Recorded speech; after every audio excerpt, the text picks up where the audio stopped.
Hello friends, welcome to my channel. எல்லோரும் எப்படி இருக்கிறீங்க? நாங்கள்லாம் நல்லா இருக்கிறோம். இன்றைக்கி ஃப்ரைடே, பசங்கள்லாம் ஸ்கூலுக்கு போயிட்டாங்க. அதுக்கப்புறமா மார்னிங்லேருந்து விலாக் ஸ்டார்ட் பண்ணியிருக்கிறேன். காலையில் பசங்களுக்கு தோசை ஊற்றி கொடுத்து ஸ்நாக்ஸ்க்கு வந்து ஆப்பிள் கட் பண்ணி வச்சு விட்டுருக்குறேன். அவங்க போனதுக்கப்புறமா கொஞ்சம் நேரம் ரெஸ்ட் எடுத்துகிட்டு இந்தியா கால்லாம் முடித்ததுக்கப்புறமா தான் நான் கிச்சனுக்கு ஒரு 10 o'clock மேலே தான் உள்ளே வந்தேன். க்ளீன் பண்ண வேண்டிய பாத்திரமெல்லாம் கழுவுறதுக்கு எடுத்து போட்டுட்டு கவுண்டர் டாப்பை ஃபஸ்ட்டு க்ளீன் பண்ணிவிட்டு ஹால் ஃபுல்லாகவே ரீசெண்டாக பசங்க பேப்பர் கிராஃப்ட் பண்ணுறதுனால நிறைய பேப்பர் கட்டிங்ஸு, சிசரு, கம்முன்னு யூஸ் பண்ணி அந்த டேபிள் ஃபுல்லாக இறச்சி வச்சுருக்குறாங்க. இதெல்லாம் க்ளீன் பண்ணுறதுக்கு முன்னாடி தலைக்கு வந்து எண்ணெய் வச்சுட்டா அந்த எண்ணெய் வந்து தலையில் ஊறிக்கிட்டு இருக்க நேரத்தில் நம்ம க்ளீனிங் முடிச்சுட்டு குளிக்கிறதுக்கு சரியாக இருக்கும். அதனால் எண்ணெய் அப்ளை பண்ணுறதுக்காக வந்தேன். நேற்று வந்து கலரிங் ஆக்டிவிட்டி வந்து சின்ன பையன் பண்ணியிருந்தான். அதுக்கு வந்து தனியாக ஒரு யூஸ் அண்ட் த்ரோ கப்பு கொடுத்துருந்தேன் அந்த ப்ரஷ்ஷை டிப் பண்ணிக்கிறதுக்காக. அதை வந்து அப்படியே வந்து இங்கே பாத்ரூமில் கவுண்டர் டாப் மேலே வச்சுட்டு போயிட்டான். அந்த பிளாஸ்டிக் கப்பில் வந்து ஒரு சின்ன கிராக் இருந்ததுனால ஃபுல்லாக வந்து குட்டி அதோட சாயமெல்லாம் அந்த கவுண்டர் டாப் டேபிளில் ஃபுல்லாக இறங்கிடுச்சு. அதை ஃபஸ்ட்டு டிஸ்கார்ட் பண்ணிவிட்டு ஆயில் அப்ளை பண்ணுறேன். இது வந்து கருவேப்பிலை எண்ணெய் வீட்டிலேயே ப்ரிப்பேர் பண்ணினது. டெம்பரேச்சர் ரொம்ப லோவாக இருக்கிறதுனால நல்லா வந்து ஆயில் வந்து ஃப்ரீஸ் ஆயிடுச்சு. ஒரு சில நேரம் வந்து ஒரு 2 டேபிள் ஸ்பூன் ஆயில் எடுத்து ஒரு பவுலில் போட்டுட்டு லைட்டாக அப்படியே மெல்ட் பண்ணி யூஸ் பண்ணுவேன். பட் இன்றைக்கி வந்து அந்தளவுக்கு ரொம்ப கட்டி ஆகலைங்கிறனால அந்த உள்ளங்கையில் வச்சு லைட்டாக ரப் பண்ணிவிட்டு அதை அப்படியே வந்து தலையில் ஃபுல்லாக அப்ளை பண்ணிட்டேன். இப்போ வந்து நம்ம க்ளீனிங் முடிச்சுட்டு குளிக்கிறதுக்கு வந்து டைம் சரியாக இருக்கும். ஃபஸ்ட்டு வந்து கிச்சன் க்ளீனிங்க்கு தான் உள்ளே வந்தேன். இந்த டால் யூனிட் வந்து ஒரு 1 month இருக்கும் க்ளீன் பண்ணிவிட்டு. அதுக்குள்ளக்கவே வந்து ஃபுல்லாக டஸ்ட் ஆகிடுச்சு. ஜன்னல் எல்லாமே வந்து க்ளோஸ் பண்ணி தான் இருக்குது. ஆனாலும் எப்படி இவ்வளோ டஸ்ட்டு வந்ததுனே தெரில, ஃபுல்லாக டஸ்ட் ஆகிடுச்சு. இதை வந்து இதில் உள்ள மேலே உள்ள ஷெல்ஃபில் உள்ள கிளாஸ் கண்டெய்னர்ஸ் எல்லாம் எடுத்து வச்சுட்டு ஒரு வெட் வைப்ஸ் வச்சு ஃபுல்லாக க்ளீன் பண்ணி தொடச்சி எடுத்துட்டேன். அதுக்கப்புறமா அந்த கிளாஸ் கண்டெய்னர்ஸுமே வந்து ஃபுல்லாகவே வெட் வைப்ஸ் வச்சு தான் தொடச்சி எடுத்துகிட்டு ஃபுல்லாகவே வந்து திரும்ப ரீஆர்கனைஸ் பண்ணி அரேஞ்ச் பண்ணி எடுத்து வச்சுட்டேன். அப்புறம் ஒரு சில கண்டெய்னர்ஸ் எல்லாமே காலியாக இருந்தது. அந்த பாட்டில்ஸ் எல்லாமே கழுவி வச்சுட்டு எந்தெந்த பாட்டில்ஸ்க்கெலாம் வந்து ரீஃபில் பண்ண வேண்டியிருக்குமோ அதையும் வந்து கையோடு ரீஃபில் பண்ணி எடுத்து வச்சுட்டேன். ஃபஸ்ட்டு ஷெல்ஃப் ஃபுல்லாகவே வந்து கிளாஸ் கண்டெய்னர். இந்த கிளாஸ் கண்டெய்னர் எல்லாமே அப்படியே செட்டாக வந்து வாங்கியிருந்தேன். ஒரு ட்ரேயில் வந்து 12 கண்டெய்னர்ஸ் இருக்கும். அது வந்து ஒரு போல் இருக்கட்டும்னு சொல்லிட்டு மொத்தமாக அந்த ஒரு ட்ரே ஃபுல்லாக வாங்கி மசாலா பொருட்கள் வைக்கிறதுக்காக அது வாங்கியிருந்தேன். செகண்ட் ஷெல்ஃப் ஃபுல்லாகவே டிரான்ஸ்பரண்ட் பிளாஸ்டிக் கண்டெய்னர். இந்த கண்டெய்னர் எல்லாமே வந்து டாலராமாவில் வாங்கியிருந்தேன். மொத்தமாக வாங்கலை. இந்த கண்டெய்னர் எல்லாம் அப்பப்போ வீக்லி ஒன்ஸ் ஒரு கண்டெய்னராக வாங்கி நான் அரேஞ்ச் பண்ணிக்கிட்டேன். டால் யூனிட் ஃபுல்லாகவே க்ளீன் பண்ணி ஆர்கனைஸ் பண்ணி அரேஞ்ச் பண்ணி எடுத்து வச்சாச்சு. இது முடிச்சுட்டு பாத்திரம் வந்து கொஞ்சம் பாத்திரம் தான் இருந்தது. நைட்டு எப்போயுமே கழுவிட்டு தான் படுப்பேன். அதனால் காலையில் சாப்பிட்டு அந்த யூஸ் பண்ண பாத்திரங்கள் மட்டும்தான் இருந்தது. அதையும் வந்து கையோட கழுவிட்டு எடுத்து வச்சாச்சு. அப்புறம் வந்து சின்ன பையன் வந்து குக்கரில் வந்து அந்த குக்கர் சவுண்டுக்கு வந்து கொஞ்சம் பயப்படுவான். அதனால் அவன் வர்றதுக்கு முன்னாடியே லஞ்சுக்கு சாம்பார் பண்ணுறதா பிளானு. அதனால் ஃபஸ்ட்டே வந்து பருப்பு மட்டும் அவன் வர்றதுக்குள்ளக்க வந்து குக்கர் வச்சு எடுத்துடலான்னு சொல்லிவிட்டு பருப்பு வந்து கழுவிட்டு குக்கரில் வச்சுட்டேன். அந்த பருப்பு வந்து வேக போடும்போதே வந்து தக்காளி வந்து ஒரு 2 தக்காளி போல் கட் பண்ணிவிட்டு அந்த பருப்போடையே சேர்த்து தக்காளியும் போட்டுருவேன். ஏன்னா குழம்புல வந்து தக்காளி வந்து சாம்பாரில் தனியாக இருந்தால் பசங்க எடுத்து வைப்பாங்க. நம்ம பருப்போடு சேர்ந்து வேக போடும்போது நல்லா வந்து நமக்கு தக்காளி மசிஞ்சு வந்துடும். அதனால் பருப்பு, தக்காளி, பெருங்காயம், ஒரு ஸ்பூன் போல் எண்ணெய், அப்புறம் மஞ்சள்தூள் இதெல்லாம் போட்டு குக்கர் மூடி வச்சுடுவேன். அந்த குக்கர் வந்து விசில் போடுறதுக்கு முன்னாடி நல்லா கொஞ்சம் ஆவி வந்ததுக்கப்புறமா விசில் போட்டுருவேன். இப்போது பாத்திரமெல்லாம் கழுவி கிச்சன் க்ளீனிங் முடிஞ்சதுக்கப்புறமா பாத்ரூம் வந்து க்ளீன் பண்ணிவிட்டேன். ஏற்கனவே வந்து அவன் பையன் வந்து சாயத்தை கரைச்சி அந்த பெயிண்டிங் பண்ண ஆக்டிவிட்டி பண்ண அதெல்லாமே வந்து ஃபுல்லாக வந்து பாலாக்கியிருந்தான். வாஷ் பேஷின் ஃபஸ்ட்டு க்ளீன் பண்ணிவிட்டு அந்த கவுண்டர் டாப் ஃபுல்லாகவே வந்து நமக்கு வுட்டு வாஷ் இருக்கும். நம்ம நார்மல் அந்த கிச்சன் க்ளீனர் இதெல்லாம் இல்லாமல் வுட்டுக்குன்னு தனியாக ஒரு வாஷ் பண்ணுறதுக்கு வுட்டுக்கு இருக்கும். அதை வச்சு நான் ஃபுல்லாக அந்த ட்ராப்பை வந்து ஸ்ப்ரே பண்ணி விட்டுட்டு டிஷ்யூ பேப்பர் வச்சு ஃபுல்லாக வைப் பண்ணி எடுத்து க்ளீன் பண்ணிவிட்டேன். அப்புறமா வந்து ஆஸ் யூஷுவல் பாத்ரூம் வந்து ரெகுலராக க்ளீன் பண்ணிவிடுவேன். இந்த மாதிரி தான் வந்து டெய்லி வந்து அவன் வாஷ் பேஷின் வந்து யூஸ் பண்ணிகிட்டே இருப்பான். ஒன்று க்ளே ஆக்டிவிட்டி இல்லை கலரிங் ஆக்டிவிட்டி பண்ணி பசங்க ஏதாவது யூஸ் பண்ணிகிட்டே இருக்கிறதுனால டெய்லி நம்ம குளிக்கிறதுக்கு முன்னாடி இதை வந்து ஃபுல்லாக வந்து க்ளீன் பண்ணிவிடுவேன். இதை க்ளீன் பண்ணுறதுக்கு பார்த்திங்கன்னா டெய்லி ஒரு 5 minutes ஆகும்.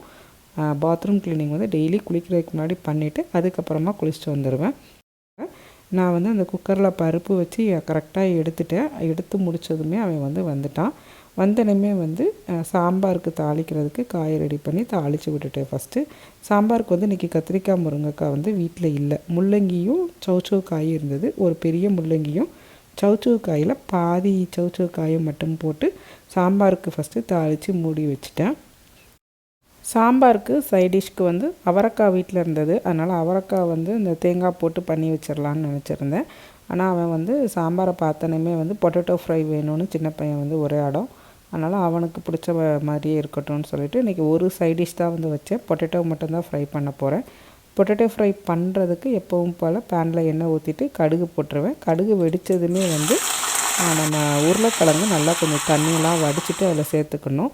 பொட்டேட்டோ ஃப்ரை பண்ணுறதுக்கு எப்போயுமே நான் வந்து வெங்காயம் சேர்த்துக்க மாட்டேன். வெங்காயம் சேர்த்துட்டா கொஞ்சம் அந்த ஃப்ரை பண்ணும்போது அந்த கொஞ்சம் கிறிஸ்பியாக பொட்டேட்டோ வர்றது வந்து வராத மாதிரி எனக்கு ஒரு ஃபீலிங். அதனால் வேணால் வெங்காயத்தில் வந்து கொஞ்சம் தண்ணி சத்து இருக்கிறதுனால அந்தளவுக்கு கிறிஸ்பியாக வராது. அதனால் நான் கடுகு வெடிக்கையுமே வந்து உருளைக்கிழங்கு சேர்த்துட்டு அதை லைட்டாக 2 நிமிஷம் வதங்கினதுக்கப்புறமா உப்பு மஞ்சத்தூள் சேர்த்து ஒரு 5 மினிட்ஸ் வந்து வதக்கி விட்டுருவேன்.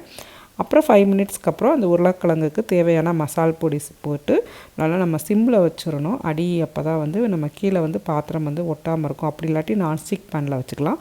நான் வந்து இன்றைக்கி இந்த ஸ்டெயின்லெஸ் ஸ்டீலில் தான் வந்து வச்சுருக்கிறேன். அடி ஒட்டாமல் இருக்கிற மாதிரி நல்லா சிம்மில் வச்சுட்டு அப்பப்போ கலந்து விட்டுட்டே இருக்கணும். நல்லா ஒரு 15 மினிட்ஸ்லேயே வந்து நமக்கு வந்து பொட்டேட்டோ ஃப்ரை வந்து ரெடி ஆகிடும். இப்போவே வந்து பார்த்திங்கன்னா நல்லா ரெடி ஆகிடுச்சு. இந்த மாதிரி நல்லா வெந்ததுக்கப்புறம் திரும்ப நல்லா எந்தளவுக்கு முடியுமோ அவ்வளோ சிம்மில் வச்சுட்டு இன்னொரு ஒரு 5 to 7 மினிட்ஸ் வச்சிங்கன்னா நல்லா ஒரு ஃப்ரை ஆகி நம்ம ஃப்ரெஞ்ச் ஃப்ரைஸ் மாதிரி நல்லா ஃப்ரை ஆகி இருக்கும். அதுதான் வந்து இந்த சாம்பாருக்கு வச்சு சாப்பிட்றதுக்கு நல்லாயிருக்கும். சமையல் பண்ணிக்கிட்டு இருக்கும்போதே ஹால் ஃபுல்லாக வந்து சைட் பை சைடு வந்து அந்த க்ளீனிங் ஒர்க்கெல்லாம் முடிச்சிட்டேன். க்ளீன் பண்ணதுமே சமையல் ரெடி ஆனதும் பசங்க சாப்பிட்டுட்டாங்க. நான் வந்து ஃபாஸ்டிங்கில் இருக்கிறதுனால 1 டைம் மட்டும்தான் சாப்பிடுவேன். அதனால் இன்றைக்கி வந்து சாம்பார் பண்ணனால ஈவினிங் வந்து தோசை இல்லை இட்லி வச்சு நம்ம சட்னி சாம்பார் வச்சு சாப்பிடுவோம் அப்படின்னு சொல்லிவிட்டு நான் வந்து சாப்பிடல. பசங்கள்லாம் லஞ்சு சாப்பிட்டுட்டு கொஞ்ச நேரம் வந்து அவங்கள தூங்க வச்சுட்டேன். ஏன்னா 2 பேருக்குமே வந்து கோல்டு இருந்தது. ஒரு 2-3 டேஸாகவே வந்து கோல்டுக்கு உண்டான சிரப் கொடுத்துக்கிட்டு இருந்தேன். கண்டிப்பாக அதுக்கு வந்து தூக்கம் வரும். நம்ம படுத்தால் தான் வந்து பக்கத்துலேயே படுத்து அவங்க தூங்கிடுவாங்க. அதனால் அவங்களையும் கொஞ்சம் நேரம் தூங்க வச்சுட்டு ஈவினிங் டைமில் வந்து கிறிஸ்மஸ் ட்ரீ டெக்கரேட் பண்ணிடலான்னு அவங்கக்கிட்ட சொல்லியிருந்தேன். கிறிஸ்மஸ் ட்ரீ வந்து ஒரு 2 வீக்ஸ் பிஃபோர் வந்து வாங்கியிருந்தோம். வாங்கின மறுவாரம் வந்து அந்த கிறிஸ்மஸ் ட்ரீக்கு டெக்கரேட் பண்ணுறதுக்கு உண்டான திங்ஸ் எல்லாம் வந்து வாங்குறதுக்காக பக்கத்தில் இருந்த டாலரம்மா ஷாப்பில் தான் போய் வாங்கியிருந்தோம். இங்கே வந்து காசு வந்து நல்லா கம்மியாகவே இருக்கும். நமக்கு வந்து நம்ம பட்ஜெட்டுக்கு ஏற்ற மாதிரி வாங்கிக்கலாம். அது மட்டும் இல்லாமல் நம்ம வந்து நாடு விட்டு நாடு வந்திருக்கோம் இல்லையா, அது வந்து இந்த மாதிரி திங்ஸ் எல்லாம் வந்து தேவையில்லாதது. சும்மா ஒரு 1 டைம் வந்து பசங்க வந்து யூஸ் பண்ணுவாங்க. அதுக்கப்புறமா வந்து நெக்ஸ்ட் இயர்லாம் வந்து யூஸ் பண்ணுவாங்களான்னு தெரியாது. அதனால் வந்து சிம்பிளாக இருக்கிறது போதும்னு சொல்லிட்டு வாங்கியிருந்தேன். அது மாதிரி கிறிஸ்மஸ் ட்ரீ டெக்கரேட் பண்ணுற ஒர்க்கெல்லாம் வந்து நாங்கள் வந்து பண்ணதே கிடையாது. இதுதான் வந்து ஃபர்ஸ்ட் டைம் வந்து கிறிஸ்மஸ் ட்ரீ வந்து டெக்கரேட் பண்ணியிருக்கோம். லாஸ்ட் இயர் வந்து கிறிஸ்மஸ் ட்ரீ வந்து ஒரு குட்டியாக ஏதாவது வாங்கலான்னு சொல்லிவிட்டு நான் வந்து ஹஸ்பண்ட் கிட்ட கேட்டிருந்தேன். அப்போ வந்து அவங்க வந்து வேண்டான்னு சொல்லிட்டாங்க. இந்த வாட்டி வந்து சின்ன பையன் வந்து அங்கங்கே இருக்கிறத பார்த்துட்டு ரொம்ப ஆசையாக கிறிஸ்மஸ் ட்ரீ வந்து அவன் கேட்டிருந்தான். அதனால் அவனுக்கு ஏற்ற மாதிரி ஒரு குட்டி கிறிஸ்மஸ் ட்ரீ தான் வந்து வாங்கியிருந்தோம். அதுக்குண்டான டெக்கரேஷன் ஐட்டம்ஸ்லாம் வாங்கிட்டு பசங்களவே வந்து டெக்கரேட் பண்ணுறதுக்காக வந்து இந்த வாட்டி விட்டுட்டோம். இதை வந்து ஒரு சின்ன ஆக்டிவிட்டி மாதிரி எடுத்துகிட்டு பண்ணுவோம், கிறிஸ்மஸ் ட்ரீன்னு நினைக்காம ஒரு குட்டி ஆக்டிவிட்டி மாதிரி பண்ணுவோன்னு சொல்லிட்டு தான் வந்து இந்த கிறிஸ்மஸ் ட்ரீயோட டெக்கரேஷன் பண்ணுற ஆக்டிவிட்டியை பசங்கள்கிட்டே கொடுத்துருந்தோம். அதுக்கு தேவையான திங்ஸும் வந்து அவங்களே செலக்ட் பண்ணி என்னென்ன கலர்ஸ் வேணுமோ வாங்கிக்கிட்டோன்னு சொல்லி கொடுத்துருந்தோம். அவங்க வந்து ஒரு ரெட் கலர் பெல்ஸு கொஞ்சம் ஒரு கிஃப்டெல்லாம் வந்து ட்ரீ பக்கத்தில் வைக்கணும்னு சொல்லிட்டு அவங்க வந்து கிஃப்டெல்லாம் வாங்கிட்டு மேலவே வந்து ஒரு ஸ்டார் லைட்டு மேஜிக் ஸ்டார் வைக்கணும்னு சொல்லிட்டு சின்ன பையன் ரொம்ப ஆசைப்பட்டான். ஸோ லைட் எரியிற மாதிரி ஒரு குட்டி ஸ்டார் வாங்கி அது மேலவே வந்து அப்படியே டெக்கரேட் பண்ணுறதுக்கு வச்சிட்டோம். இதில் வந்து ஃபஸ்ட்டு பால் மட்டும் நான் வந்து அவனுக்கு வந்து எப்படி கோர்க்கணும் அதெல்லாம் வந்து நான் சொல்லி கொடுத்தேன். அதுக்கப்புறம் உள்ளதெல்லாம் வந்து பெரிய பையனையும் அவனையும் வந்து சேர்ந்து உட்காந்து நான் பண்ண சொன்னேன். அவன் வந்து கொஞ்சம் கைட் பண்ணான். இந்த கோர்க்கிறது இதெல்லாம் வந்து அவன் வந்து கொஞ்சம் பண்ணான். பண்ணினதுக்கப்புறமா 2 பேரும் சேர்ந்து அந்த கிறிஸ்மஸ் ட்ரீ வந்து டெக்கரேஷன் வந்து அன்றைக்கி ஈவினிங் முடிச்சிட்டாங்க. ட்ரீயை சுற்றி ஒரு ரிப்பன்லாம் வச்சு நிறைய பால்ஸ் பெல்ஸு கிஃப்ட்டுன்னு நிறையா வைப்பாங்க. பட் நாங்கள் வந்து ரொம்பலாம் வைக்கலை. சும்மா வந்து எல்லா ஐட்டமும் வந்து இருக்கணுங்கிறதுக்காக எல்லாத்துலேயும் ஒரு செட்டு மட்டும் எடுத்து வச்சுருந்தோம். லாஸ்ட்டாக அந்த மேஜிக் ஸ்டாரை மேலே வைக்கிறதுக்கு மட்டும் 2 பேருக்குள்ளக்க வந்து ரொம்ப சண்டை வந்துச்சு, நான் வைப்பேன் நீ வைப்பேன்னு. பட் ஃபைனலாக ஜெயித்தது சின்ன பையன்தான். அவன் வந்து அந்த மேஜிக் ஸ்டாரை மேலே வச்சுட்டு லைட் போட்டு வந்து விட்டுட்டான். அதுக்கப்புறம் தான் வந்து அவனுக்கு ஒரு சாட்டிஸ்ஃபைடாக இருந்தது. ஏன்னா அவன் தான் வந்து இந்த இதை பண்ணணும்னு ரொம்ப ஆசைப்பட்டான். ஸோ அந்த ஃபுல் கிறிஸ்மஸ் ட்ரீ வந்து டெக்கரேட் பண்ணினதுக்கப்புறமா ஈவினிங் வந்து வெளியில் போகலான்னு சொல்லிட்டு பக்கத்தில் இருக்கிற மாலுக்கு வந்து போயிருந்தோம். இந்த வாட்டி மாலுக்கு போனதுக்கு உண்டான பர்பஸ் பார்த்திங்கன்னா, ஆப்பிள் ஸ்டோருக்கு போகலாம், ஃபோன் பார்க்கலாங்கிறதுக்காக போயிருந்தோம். ஒரு 2 இயர்ஸ் பேக் வரைக்கும் நான் வந்து ஐஃபோன் தான் வச்சுருந்தேன். அது வந்து பேட்ரி ப்ராப்ளம்னால போயிடுச்சு. ஸோ திரும்ப வந்து ஐஃபோன் மாடல்ஸ் பார்க்கலாம் அப்படிங்கிறதுக்காக போயிருந்தோம். போயிட்டு வந்து வரும்போது எதிர்பார்க்கலை, வாங்குவோன்னு எதிர்பார்க்கல. பட் நாங்கள் எதிர்பார்த்த மாடல் அங்கே இருந்தது. அதனால் கையோடு வந்து வாங்கிட்டு வந்துட்டோம். என்ன மாடல் வாங்கியிருந்தேங்கிறத அந்த ஃபோன் டீட்டெயில்ஸ் எல்லாம் அன்பாக்சிங் பண்ணுற அடுத்த வீடியோவில் நான் உங்களுக்கு காட்டுறேன். அப்புறம் மால்லேருந்து நேராக வந்து பக்கத்தில் இருக்கிற இந்தியன் க்ரோசரி போயிட்டோம். அங்கே வந்து ஒரு சில பொருட்கள்லாம் வாங்க வேண்டியிருந்தது. ஜீரக சம்பாலாம் வீட்டில் காலி ஆகிடுச்சு, அது டீ தூள்லாம் காலி ஆகிடுச்சு. அதனால் சரி அப்படி பக்கத்துலேயே தானே இருக்குதுன்னு சொல்லிட்டு அங்கேயும் போய் நமக்கு தேவையான பொருள்லாம் வாங்கிட்டோம். வாங்கிட்டு அங்கேருந்து இன்னொரு ஸ்டோர் போயிட்டோம். வால்மார்ட்னு இங்கே உள்ள ஸ்டோருக்கு வந்து போயிருந்தோம். அங்கே வந்து ஹியூமிடிஃபையர் தேவை இருந்தது. வீட்டில் வந்து இப்போது ரீசெண்டாக வந்து அடிக்கடி ஹீட்ரு யூஸ் பண்ணுறோம். டெம்பரேச்சர் கம்மியாக இருக்கிறதுனால ஹீட்ரு வந்து அதிகமாக யூஸ் பண்ணுறோம். அதிகமாக யூஸ் பண்ண நோஸ் வந்து இந்த தடவை ரொம்ப ட்ரை ஆகிற மாதிரி இருக்குது. அதே அந்த வீட்டில் வந்து டெம்பரேச்சர் கண்ட்ரோல் நாப் வந்து சரியாக ஒர்க் ஆகலை. ஸோ டெம்பரேச்சர் வந்து ரைஸ் ஆகிக்கிட்டே தான் இருக்குது.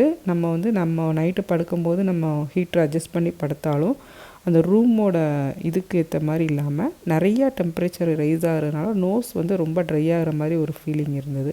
அதனால் சரி ஹியூமிடிஃபையர் வாங்கிடலான்னு சொல்லிட்டு ஹியூமிடிஃபையர் பார்க்குறதுக்காக போயிருந்தோம். ஸோ எங்களுக்கு ஏற்ற மாதிரி ஒரு ஹியூமிடிஃபையரும் அங்கேயே இருந்தது. அது ஒன்று வந்து வாங்கிட்டு வந்துட்டோம். இதனால் வந்து நமக்கு அந்த நோஸ் பிளாக்கேஜ் ஆகிறது, ரொம்ப ட்ரை ஆகிற மாதிரி ஃபீலிங்ஸ் வந்து நம்ம ஹியூமிடிஃபையர் யூஸ் பண்ணும்போது தவிர்க்கலாம். ரொம்ப வந்து நோஸ் ட்ரை ஆகிடுச்சுன்னா சில நேரம் ப்ளீடிங் ஆக ஆரம்பிச்சிடும். ஸோ அதனால் ஹியூமிடிஃபையர் யூஸ் பண்ணுறது நல்லது. இங்கே வந்து அட்மாஸ்பியரில் மாய்ஸ்சர் கண்டென்ட் கம்மியாக இருக்கும். ஸோ அதனால் வாங்கியாச்சு. வாங்கிட்டு வந்து ரிட்டன் வரும்போது கார் வாஷ் பண்ணலான்னு சொல்லிட்டு அங்கேயும் போயிருந்தோம். கார் வந்து இந்த வாட்டி ஆட்டோமேட்டிக் வாஷ் தான் பண்ணுறோம். ஸோ யூஸ்வலாக வந்து சர்வீஸ் பண்ணும்போதே வந்து ஹஸ்பண்ட் வந்து சேர்த்து பண்ணிவிடுவாங்க, கார் வாஷ் பண்ணுறது சேர்த்தே பண்ணிவிடுவாங்க. இந்த வாட்டி வந்து நார்மல் ஆயில் சேஞ்ச் தான் சர்வீஸ் பண்ணாங்க. அதனால் கார் வாஷ் பண்ணுறது வந்து நம்ம ப்ரைவேட்டாக நம்ம பண்ணிக்கலான்னு சொல்லிட்டு ஆட்டோமேட்டிக் கார் வாஷ் வந்து போயிருந்தோம். இந்த ஆட்டோமேட்டிக் கார் வாஷில் நம்ம வந்து ஃபஸ்ட்டு பே பண்ணணும். தனியாக வந்து பக்கத்துலேயே ஸ்டோர் இருக்கும். அந்த ஸ்டோரில் வந்து நம்ம பே பண்ணால் நமக்கு வந்து கூப்பன் தந்துடுவாங்க. அந்த கூப்பன் கோடை உள்ளே என்ட்ரி ஆகும்போது நம்ம வந்து கூப்பன் கோட் போட்டுறணும். போட்டதுக்கப்புறம் நமக்கு வந்து ஆரோ காட்டும், க்ரீன் கலர் ஆரோ காமிச்சோன்னா வந்து நம்ம கார் வந்து அந்த வாஷ்குள்ளக்க நம்ம போகலாம். உள்ளே போகையுமே வந்து ஒரு 2 டைம்ஸ் வந்து ஃபஸ்ட்டு வாட்டர் ஸ்ப்ரே பண்ணணும். சுற்றி எல்லாமே வாட்டர் ஸ்ப்ரே பண்ணணும். மேலே வந்து பார்த்திங்கன்னா ஒரு ஆட்டோமேட்டிக் ரோபோ மிஷின் மாதிரி இருக்கும். அதிலே வந்து ஷவர் ஹெட் மாதிரி இருக்கும். அந்த ஷவர் ஹெட் மூலமாக ஃபுல்லாக வந்து வாட்டர் வந்து ஒரு 2 டைம்ஸ் வந்து ஃபஸ்ட்டு வாட்டர் ஸ்ப்ரே பண்ணும். வாட்டர் ஸ்ப்ரே பண்ணதுக்கப்புறமா சோப் வந்து அந்த லிக்விட் சோப் மாதிரி இருக்கும், அந்த சோப்பை வந்து ஸ்ப்ரே பண்ணும். சோப்பு வந்து 2 டைம்ஸ் ஸ்ப்ரே பண்ணும். அது வந்து நம்ம first front side of the car 1 சைடுக்கு மட்டும் போகும். லெஃப்ட்லேருந்து ஆரம்பித்து நமக்கு ரைட்டு வழியாக 1 டைம் ஸ்ப்ரே பண்ணும். அதை ஸ்ப்ரே பண்ணி முடித்து திரும்பியும் வந்து அகெயின் இன்னொரு தடவை வந்து ஸ்ப்ரே பண்ணும். ஃபுல்லாக வந்து நமக்கு அந்த விசிபிலிட்டி வந்து இந்த மாதிரி தான் இருக்கும். ஸ்ப்ரே பண்ணதுக்கப்புறமா அடுத்தது திரும்ப க்ளீன் பண்ண ஆரம்பிக்கும். நார்மல் வாட்டர் க்ளீன் வந்து ஃபோர்ஸாக வந்து வாட்டர் வந்து க்ளீன் பண்ணும். நல்லா வந்து வாட்டர் ஃபோர்ஸ் அதிகமாக இருக்கிறதுனால நல்லா வந்து நமக்கு கார் வந்து க்ளீன் பண்ணி கொடுத்துரும். ஸோ 2 தடவை திரும்ப வந்து வாட்டர் வாஷ் பண்ணிடும். வாட்டர் வாஷ் பண்ணதுக்கப்புறமா பாலிஷிங் பண்ணும். நார்மலாக ஏதோ ஒரு ப்ரொடக்டன்ட், ஒரு சர்ஃபேஸ் ப்ரொடக்டன்ட் மாதிரி காருக்கு இருக்குள்ள அந்த ப்ரொடக்டன்ட்டை யூஸ் பண்ணி அது வந்து ஃபுல்லாக வந்து ஒரு பாலிஷிங் பண்ணிடும் காருக்கு. ஸோ வெளியில் வரும்போது நல்லா நம்ம கார் வந்து சூப்பராக ப்ரைட்டாக க்ளீன் ஆகிடும். டோட்டலாகவே வந்து இது ஒரு 5 to 7 மினிட்ஸ்லேயே வந்து டோட்டலாக முடிஞ்சிடும். சைடில் வந்து நமக்கு வந்து டிஸ்பிளே போர்டு மாதிரி இருக்கும். நம்ம என்னென்ன ஆக்டிவிட்டி பண்ணுது, நம்ம அடுத்து மூவ் ஆகலாமாங்கிறத காட்டும். நம்ம வந்து மூவ் ஆகலாம் அப்படின்னா அந்த பக்கம் வந்து ஆரோ காட்டும், க்ரீன் ஆரோ காட்டும். ஸோ க்ரீன் ஆரோ காட்டும் போது திரும்ப மூவ் பண்ணும்போது இங்கே வந்து ட்ரையிங் நடக்கும். ஃபுல்லாக வந்து அந்த வாட்டரை வந்து ஃபுல்லாக ட்ரை பண்ணி கொடுத்துரும். அதுக்கு வந்து சைடில் வந்து டைமர் காட்டும். வந்து ஃப்ரண்ட்லேருந்து பேக் வரைக்கும் வரிசையாக நம்ம வந்து கார் கொஞ்சம் கொஞ்சமாக மூவ் பண்ணிக்கிட்டே இருக்கணும். மூவ் பண்ணும்போது நமக்கு வந்து அப்படியே நம்ம காரை வந்து ஃபுல்லாக வாட்டர் எடுத்துகிட்டு நல்லா ட்ரை பண்ணி கொடுத்துரும். அந்த 1 மினிட் முடியும் போது ஷட்ரு திரும்ப க்ளோஸ் ஆகிடும். பின்னாடியே அடுத்தடுத்து வர்ற காரை வந்து அது க்ளீன் பண்ணிகிட்டே இருக்கும். இது வந்து ரொட்டேஷனாக நடக்கும். டோட்டலாக வந்து ஒரு 5 to 7 மினிட்ஸில் நமக்கு இந்த ப்ராசஸ் முடிஞ்சிடும். அந்த கார் க்ளீன் பண்ணதுக்கப்புறமா திரும்ப வந்து நாங்கள் ரிட்டன் வீட்டுக்கு வரும்போதே டோமினோஸ் பீஸாவுக்கு வந்து போயிருந்தோம். பசங்களையும் வந்து ஏர்லியராகவே வீட்டிலேருந்து கூட்டிகிட்டு வந்துட்டோம். ஏன்னா இப்போல்லாம் வந்து 4:30க்கே இருட்டிடுது. நான் வந்து அந்த கிறிஸ்மஸ் ட்ரீ டெக்கரேட் பண்ணிவிட்டு சீக்கிரம் கூட்டிகிட்டு வந்துட்டோம். மாலுக்கு அங்கே இங்கே அலைஞ்சிட்டு வந்திருந்தோம். பசங்களும் எதுவும் சாப்பிடல. பசிக்கும் ஒரு சின்ன ஸ்நாக் மாதிரி எடுத்துக்கலான்னு சொல்லிட்டு பீஸாவில் வந்து செக் பண்ணும்போது டொமினோஸ் பீஸாவில் வந்து ஒரு சின்ன ஆஃபர் போயிருந்தது. ஸோ அதனால் ஒரு தின் க்ரஸ்ட் பீஸா வாங்கியிருந்தோம். தின் க்ரஸ்ட் பீஸா வந்து நமக்கு சாப்பிட்டா வந்து அந்தளவுக்கு ஃபுல்ஃபில்லிங்காலாம் இருக்காது. நார்மல் நமக்கு ஸ்நாக்ஸ் சாப்பிட்ற ஃபீலிங் தான் இருக்கும். நான் வெஜிடேரியனுங்கிறனால தின் க்ரஸ்ட்டில் வெஜிடேரியன் பீஸா ஆர்டர் பண்ணியிருந்தோம். 4 பேரும் கொஞ்சம் ஷேர் பண்ணி சாப்பிட்டுட்டு வீட்டுக்கு வந்ததுக்கப்புறமா தோசை வந்து மாவு ஏற்கனவே இருந்தது. லஞ்சுக்கு வந்து பண்ணின சாம்பார் இருந்தது. வீட்டிலேருந்து போகும்போதுமே ஒரு தடவை ஹீட் பண்ணி வச்சுருந்தேன். ஸோ வந்ததுக்கப்புறமா திரும்ப அந்த சாம்பாரை ரீஹீட் பண்ணிவிட்டு ஆளுக்கு 2 தோசை ஊற்றி அந்த சாம்பார் தொட்டு வந்து சாப்பிட்டுட்டோம். நான் வந்து லஞ்சு சாப்பிடல இல்லையா, அந்த பீஸா சாப்பிட்ருந்தேன். அப்புறம் திரும்ப வீட்டுக்கு வந்ததுக்கப்புறமா 2 தோசையும் சாம்பார் வச்சு தொட்டு சாப்பிட்டுட்டோம். அப்புறம் வந்து மளிகை சாமான் வாங்கினதெல்லாம் எடுத்து வச்சாச்சு. கண்டெய்னரெல்லாம் ரீஃபில் பண்ண வேண்டியிருந்தது. அந்த வாங்கினதை திரும்ப அங்கங்கே எடுத்து வைக்காமல் ரீஃபில் பண்ண வேண்டிய ஐட்டம்லாம் வந்து ரீஃபில் பண்ணிட்டேன். பசங்க வந்து சாப்பிட்டுட்டு அந்த ஸ்னேக்ஸ் அண்ட் லேடர் கேம் வந்து வாங்கிட்டு வந்திருந்தோம். அதை 1 டைம் ப்ளே பண்ணுறோன்னு சொல்லியிருந்தாங்க. அது வந்து விளையாண்டு முடிச்சதுக்கப்புறமா ஹியூமிடிஃபையர் வந்து நைட்டு வந்து யூஸ் பண்ணலான்னு சொல்லிட்டு அதை எப்படி யூஸ் பண்ணணும்னு சொல்லிட்டு அந்த மேனுவல்லாம் பார்த்து சின்ன பையனில் பெரிய பையன் வந்து அவனுக்கு வந்து இந்த மாதிரி வேலைலாம் பிடிக்கும். புதுசாக ஏதாவது வாங்கிட்டு வந்திருந்தா அதை ஓப்பன் பண்ணி அதை செக் பண்ணுற வேலைலாம் ரொம்ப பிடிக்கும். ஸோ அந்த மாதிரி ஒர்க்கெல்லாம் அவன் தான் பார்ப்பான். ஃபுல்லாக ஓப்பன் பண்ணிவிட்டு அந்த ஹியூமிடிஃபையரில் மேலே உள்ள பாட்டில் வந்து தண்ணி வந்து ஃபில் பண்ணணும். கீழே உள்ள பாட்டு வந்து அதோட ஃபிக்ஸ் பண்ணிடணும். ஸோ அவன் தண்ணி ஃபில் பண்ணிவிட்டு அந்த ஹியூமிடிஃபையரை வந்து ஃபிக்ஸ் பண்ணிட்டான். அப்புறம் அதோட மிஸ்ட்டை வந்து செக் பண்ணோம். நாங்கள் வந்து கூல் மிஸ்ட் வாங்கியிருந்தோம். ஸோ இந்த மிஸ்ட்டு வந்து நமக்கு ஏற்ற மாதிரி ரொட்டேஷன் வந்து பண்ணிக்கலாம். அந்த டைரக்ஷன் வந்து மாற்றிக்கலாம். அப்புறம் அதோட அளவு, அந்த மிஸ்ட்டோட அளவை வந்து நம்ம வந்து கூட்டி கூட வச்சுக்கலாம். ஸோ இதெல்லாம் செக் பண்ணிவிட்டு அதுக்கப்புறமா அந்த டே முடிஞ்சது. எல்லோரும் போய் படுத்துட்டோம். இந்த விலாக் உங்களுக்கு பிடிச்சிருந்தா லைக் பண்ணுங்கள். இன்னொரு இன்ட்ரெஸ்டிங்கான விலாகில் பார்க்கலாம். பாய்.